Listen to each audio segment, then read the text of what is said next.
This video was made, created by me ZS0020 Prime, leader of the Defenders and master of the Skybase. I am also known as ZS Prime, ZS0020 Prime, and Sylveon Prime, and nobody has any permission to use this video without my permission or authorization. This music was made, created by me ZS0020 Prime, leader of the Defenders and master of the Skybase. I am also known as ZS Prime, ZS0020 Prime, and Sylveon Prime. And nobody has any permission to use this music without my permission or authorization. Okay, we're recording. Good. Okay. Good evening, ladies and gentlemen. Today, this is going to be another of my opinions video. This time, it's going to be my opinion about Metroid Prime 4. I haven't beaten the game yet. I'm basically pretty much at the end game point. Pretty much, I just have to get a couple more mech parts, and at this point, I can pretty much head to the final boss, and I've already seen what the final boss is. Spoilers doesn't affect me because I'm the type of person that I'll experience it for my own self, even if I see spoilers. But I'm basically at the point where I'm pretty much at the point where I can give my solid opinion about the game. But first, I need to I'm going to address the big giant elephant in the room, because, oh boy, I've been seeing this ridiculously stupid trend where people are hating on Metroid Prime 4, and I'm not just talking about just legitimate, honest criticism. I'm talking about people are hating on it just for the sake of hating on it, and because apparently, for some reason, doing a negative video like that for some reason seems to be getting more views. I don't know what's going on, but the other half. But here's where I get utterly confused. I get confused about the people who are saying that they hate this game and who are saying that the game is trashed, but those people never fucking even played the game. That is where I'm like, how the fuck can you give an opinion about a game that you haven't even fucking played? Because the thing is, there's a big difference between watching a playthrough, even if it's a detailed playthrough, watching a playthrough and actually playing the bloody game. And this may probably be a hot take or something, but in my personal opinion, the way I see it is you have absolutely no room to be talking smack about a game if you haven't even fucking played the game. That's the way I see it, because all those people who are saying, oh, it's trash, I'm not saying all, but I'm saying the majority of those people, I've noticed, they haven't even played the game. Like this one guy, he was bitching and moaning how bad the game was, and then then in his next breath, he's like, oh, I haven't even played the game. I'm like, WTF. How can you make a fair assessment, a fair judgment about a game that you haven't even fucking played? That part just boggles my mind and makes no fucking sense to me. It's like first play it for yourself and try it, then you can then make a bloody opinion, but don't be just hating just for the sake of hating, because some of the hate that Metroid Prime 4 has been blown way out of proportions. It's not. I'm not saying it's perfect, but it's not as bad as some people are trying to make it. As some people are trying to make it out to be. I've played the game myself, and artistically, the art is pretty good. It looks beautiful. And it actually runs well, even on the Switch 1. I have the Switch 2 version, but on the Switch One, that's what I've heard that it runs well, so that's pretty good. And also, let us remember that because I've also seen people try to blame Retro Studios for the game being bad. It's not Retro Studios' fault. What happened was they basically got a project. Nintendo gave Retro Studio a project that a different company worked on. Pretty much, the Metroid Prime 4 was pretty much on the verge of completion, and then Nintendo just said, "Oh nope, we're taking it from this company and we're giving it back to Retro." So Retro pretty much had a limited amount of time, and they had to basically work with what they were given. Pretty much, Nintendo said, here's this unfinished game. Retro Studios, here, fix it." And they did what they could, considering what they had. It's not like they were starting. Supposedly, it's not like they were starting from complete and total zero. Because that's what I've heard, that the game was partially pretty much done, and it just basically had to be completed by Retro Studios. But even if they went back to ground zero, the fact that it took so long for Metroid Prime 4 to come out, of course it wasn't going to be absolutely perfect, because it's basically a example of too many cooks in the kitchen. You got one company that was trying to take it towards this way. You had and then right at the last step, they decided to scrap it all and basically redo it. So Retro Studios basically had to redo everything from scratch, and they had to work with what little they had left. Pretty much, the Retro Studios isn't to blame. It's more Nintendo.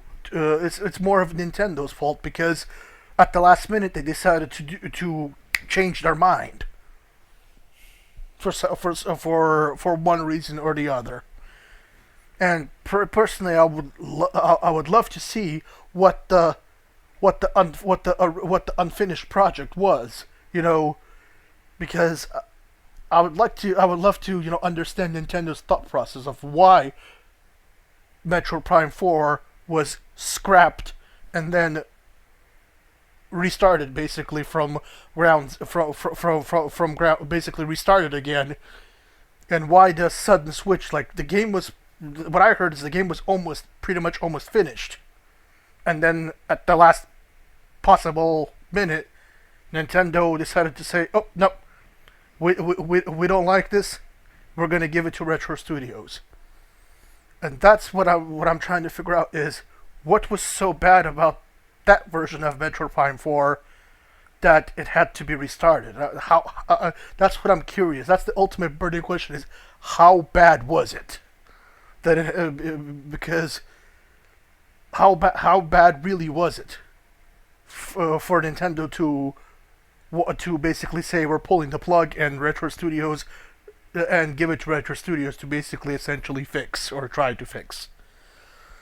Also, Metroid Prime 4 is basically a victim of basically Nintendo wanting to make every game modern. And for some reason, Nintendo seems to have this obsession with making everything open world.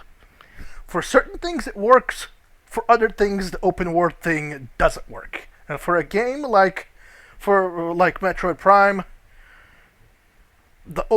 I'm not saying it can't be done, but this particular pretty much Metroid Prime 4 is basically it's not open world. They're trying to pretend that it's open world, but it's not open world. It's not a fully open world game. Because yes, I will say for a fact, the levels are pretty much linear. You're pretty much walking from point A to point B, and don't even get me. And the NPCs, they're not as bad as people are saying. The majority of people are blowing the NPCs way out of fucking proportion. They are not as bad. Sometimes they can be a bit annoying, and also it's kind of annoying that you have to essentially pretty much babysit them, and it's even more annoying because I did see a let's play of the final battle, and it is annoying that you pretty much have to pretty much like doing that one section in the Great Mines. You pretty much have to do like an escort mission almost in every level. Actually, not just the Great Mines. In every level, you have to do like a bloody escort mission. And in the final boss battle, you pretty much have to not only keep an eye on your health, but also keep an eye on the health of all those NPCs. Because if one of them ends up dying, it's an instant fucking game over. That could have been done better. But other than that, they're not actually that bad. And in some cases, the NPCs are actually useful and helpful in certain situations, especially if you end up getting lost. Because I ended up getting lost in one area of the game, and the NPC said, "Hey, go here," and actually that actually helped me because I wasn't sure exactly where to go.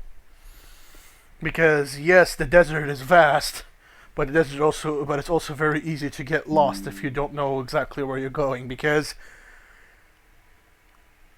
in certain situations, you basically have to go like back and forth between certain areas.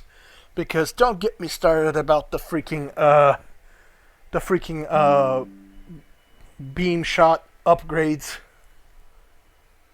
Don't get me started about those because. For one, I understand that they have ammo systems that doesn't it doesn't bug me. Pretty much those the ammo, instead of actually changing beam, you got the ammo system. That doesn't bother me. What bothers me, it makes no absolute sense why we can't just obtain the beam, upgrade, and then move on. Why do we have to get a specific chip, then take the chip all the way back to base camp, and then go back again to the same area to basically unlock what we can with the new upgrade? I mean, that back and forth is kind of annoying. That part was kind of annoying, where I had to track back and forth, multiple times, just for one bloody upgrade. And don't even get me started with the spider bolt upgrade. You literally have to go all the way back to the freaking ice belt just for that one upgrade. Yes, that kind of thing was done before in Metroid Prime 3, I believe. But at least in that particular game, you had multiple ways of going in one place, and the map was kind of interconnected. In Metroid Prime 4, the map is not interconnected. Each area is isolated with pretty much an empty desert. And yes, I will say the desert is empty. The shrines that are fun, and you get rewarded with the charge upgrades for each beam. There's only like 6 shrines, but the green crystals, ugh. I will have to say it's not as bad as people are saying, but it is kind of annoying because in my particular playthrough, even though I was grabbing green crystals here and there, and I was grabbing them when I was doing the shrines, there was basically the point where basically after I got all the temple keys, I basically had to drive around the desert for a little while and gather the crystals. But to me, it wasn't really that bad. It wasn't like, I'm not saying it was the greatest thing in the world, but it wasn't really too bad. And also, it kind of gave me some downtime, and also I was able to grab like multiple crystals here and there. If you do if you do that, what is it, that slide thing, you can actually knock multiple. You have multiple crystals, you can knock multiple of the crystal clusters. But still, the boss battles. The first boss battle was okay. It was pretty much self-explanatory what to do once you got that control beam. Although it is kind of annoying that you have to use the control beam in a boss battle. And there is one annoying, I don't know what the hell that stupid boss's name, but it's in the Vault Forge area. It's that little circular robot thing with the three triangle points that you have to shoot. And there's two ways to get, when you encounter it the first time, what you have to do is you have to eliminate all those other little guys that are floating around it, and then you have to use your control beam and hit all the three fucking targets just to be just to just to just to basically knock out knock out all to knock out the shield, and then you can actually do damage. On the second time when you encounter that thing, when you have to go, and that's another thing, you have to go back to multiple places. Like, you actually have to go back to the Vault Forge 3 times. The first time you go there, you get your motorcycle, and the whole Samus and the motorcycle, that's okay. I have no problems with that. You know, we had Pokemon on motorcycles, now we have Samus on a motorcycle. Ain't nothing wrong with that. But the first time you go there, you get the motorcycle. The second time, you get the lava suit thing upgrade so you can go into the flare pool area and cross the lava. And then the third and final time is when you get I forgot what the hell it's called, but the electric beam, the electric shot beam upgrade, which that trip could have easily been done better, because yes, it is a necessary evil. There will be backtracking in Metroid games. That's kind of a thing in Metroidvania games and in Metroid games in general. But in Metroid Prime 4, the backtracking could have been done a lot better. Like, the areas should have been like easily more interconnected. Like, they could have done something like they did in Metroid Prime 2 Echoes, where when you had to hunt down the Sky Temple keys, they actually gave you teleporters where you can teleport to each. They actually give you teleporter hubs where you can teleport to each area and quickly access the area without having to go all the way around through the main elevator. They could have done something like that. But I do have to say the green crystal thing, even though it wasn't as bad, to me it just makes me ask why. It makes me ask why. Why was this necessary? I mean, yes, you get a cool legacy suit, and it was necessary for the whole memory fruit thing, but it's like, that could have been done a lot better. Like, you could have had like some keys you have to get or something, because it did get kind of a bit boring to me after a while trying to gather all the crystals, and basically after I did it, it was okay that I did it, but I didn't felt rewarded. I felt like it wasn't bad, but it was still a chore. That's how I kind of felt.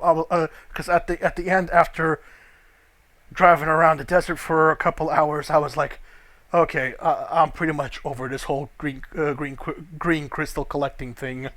And yes, I did it, and I'm like, finally, I got the suit. So now pretty much all I have to do is get I think a couple more mech parts, and then I can go to the end game. And pretty much, I've already seen it, so I kind of already know what to expect. The two Silex battles, or should I say Mirage Silex, because it wasn't the real Silex, it was those Cybots that disguising themselves as Silex. Those two battles were okay. Let's see, the battle in the Fury Green boss battle was okay. You had to use the control beam for that, but that one was done much better than the mini boss in freaking than the mini boss in freaking Metro Prime. Than the mini boss in the if I could speak. Than the mini boss in the Vault Forge. That was done actually better. It was more intuitive, and it was basically done better. And then let's see the boss in the second area, which was the hold on, yeah, the ice area is the second area because you have to go there and then you go to the lava area. That boss was okay. It was pretty much, to me, kind of the way the boss was rolling around. It kind of reminded me of that. I forgot what the heck that Thardus. I think that was the boss's name in Metro Prime. Thardus, that the ice boss where he was rolling around like a ball. It kind of reminded me of the Thardus battle, the way the thing was rolling around, and also the way it was like kind of spinning around and going and knocking into you. Also, kind of reminded me of the Aurora unit battle, and also of the Hunter Gore battle, because the Hunter Gore also spinned around and knocked into you. So it kind of reminded me. So I was kind of able to kind of prepare for it based on my previous experience. Because yes, I played through Metro Prime 1 on the original GameCube. Because yes, I actually have an original GameCube. I have the silver. I have the silver one with the black controller. I got that a long time ago. It was the silver one with the black controller and silver controller and one memory card. It was, I believe it was the Mario Double Dash pack. I got that a long time ago for my birthday. So I played Metroid Prime on there and beat it, and Metroid Prime 2 Ecos and beat it. And I've also played the trilogy because I actually believe a while ago I got the actual deluxe version of trilogy, the one that actually comes in the metal tin. I got that one, and I played through Metro Primes 1, 2, and 3 on it, and beat both that. And also I played Metro Prime 3 Corruption when it came originally separately before the trilogy. I played and beat that, and I replayed them and and basically I replayed it and beat it on the trilogy. So I did all of that. The other Metroid games that I've played was, well, my very first Metroid game actually was Metroid Prime. That was my actual very first Metroid game that I didn't even know what the heck Metroid was until I believe a long time ago. My grandparents. It was a long time ago on one of my birthdays. Back when I used to live with my mom, a long time ago when I was younger. I got like 3. This was doing the GameCube era. I got like 3 GameCube games. I think one was like Metroid Prime. The other one was like a Monkey Ball game, and I forgot what the third game was. But I remember Metroid Prime for specific, and I'm like, this is interesting. And I tried it, and I'm telling you, when I first saw Samus, I did not realize there was actually a woman behind that suit. And I remember the shocked expression on my face when I beat the game and Samus took off her helmet. I'm like, wait a minute, there's a woman behind that? There's a woman in that suit? It was one of those like, I did not know that, because I was a noob at Metroid Prime, at Metroid. I didn't know what Metroid was. But after playing Metroid Prime, I wanted more. And that's basically how I started my Metroid journey, you could say. I played through Zero Mission, played and beat that. I played through Fusion, and beat that. What else? I did have the original Metroid. I did have the original Samus Return, Metroid 2, the original one. But I played through it, but I haven't beat it because that game is, let's just say there's no map system in that game, and it hasn't aged well. It's pretty easy to get lost because it is a Game Boy game, and the areas look pretty much the same, so it's easy to get lost. And what other games did I play? I did play Hunters, but I never could beat it because the DS controls were a little too wonky for me, and it was difficult. But all in all, that's and then I played. Let's see, I do have Samus Returns, and I also have Dread that I played.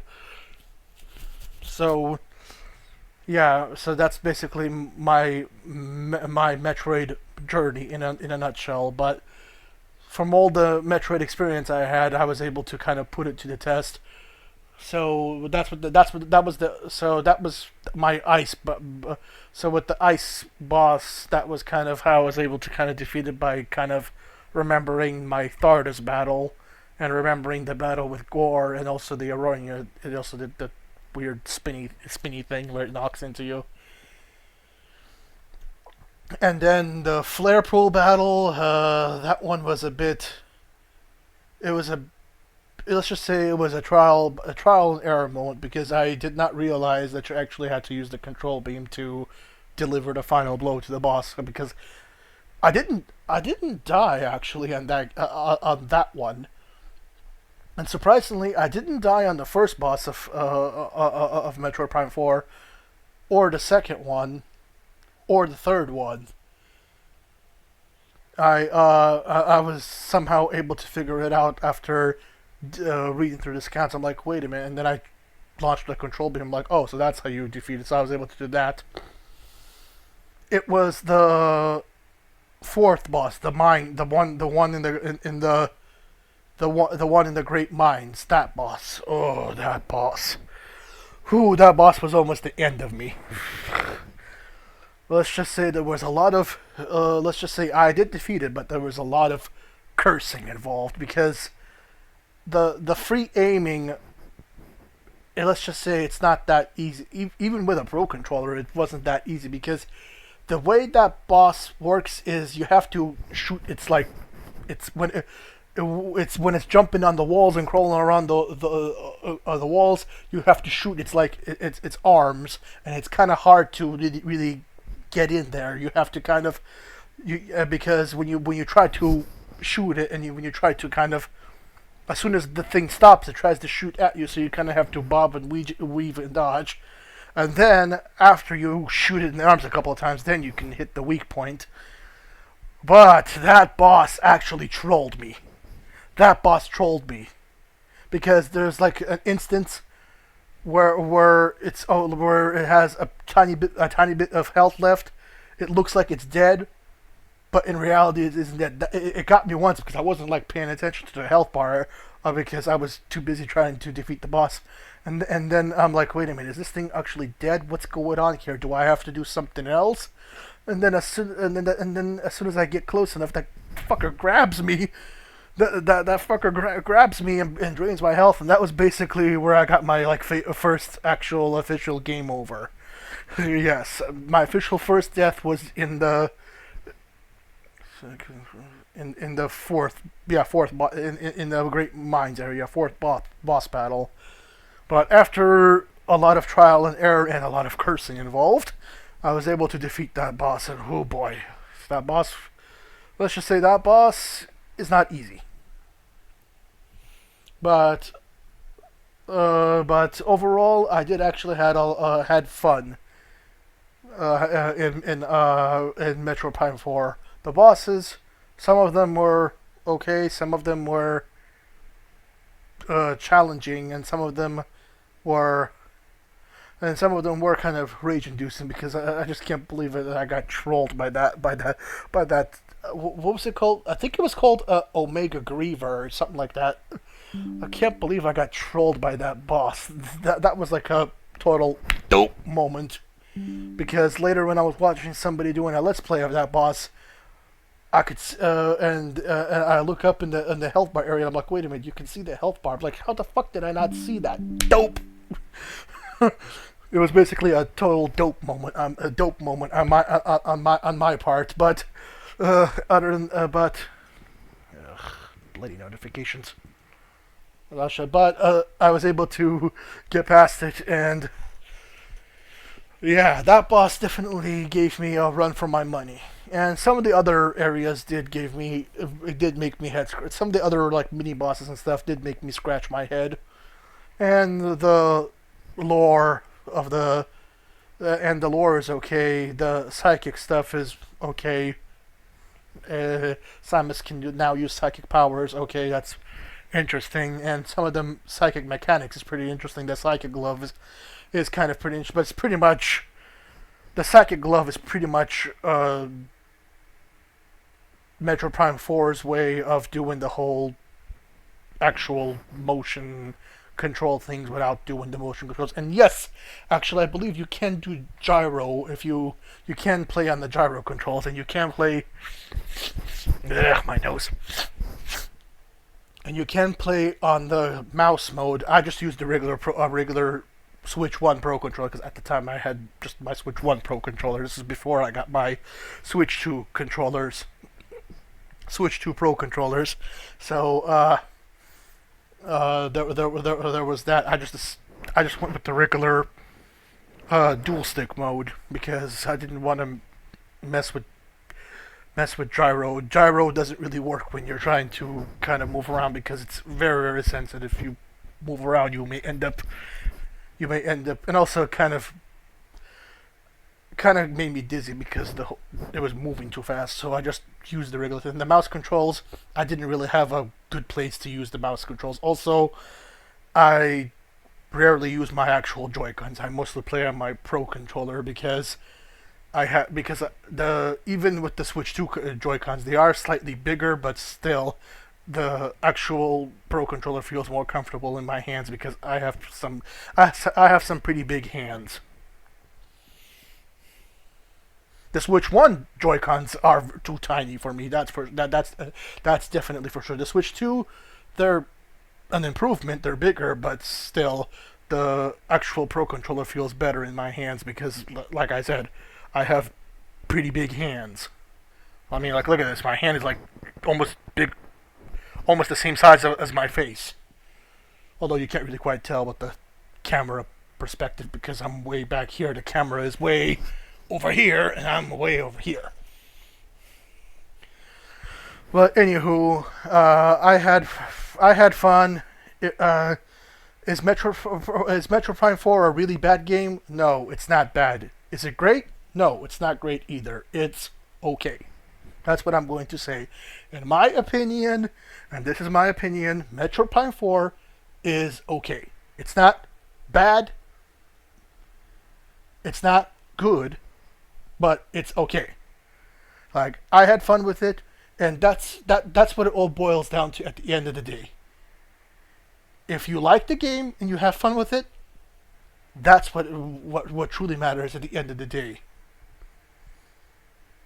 And also, another thing I'm going to say is, for the love of God, don't try to say that a game is bad if you haven't even played the game. You know, as the old phrase goes, don't knock it before you try it. You know, because to me, I can't wrap my head around it. Of how can people give an opinion about something without even playing? How people can give an opinion about a game without even playing the game and going through the whole experience of a game. But anywho, ladies and gentlemen, I'm going to conclude the video for now. I'll see you all in my next video, whenever it is and whatever it is. Have a good day and night, everybody. Bye. Oh yeah, and don't forget to like, comment, and subscribe. Okay, now, bye. Yeah.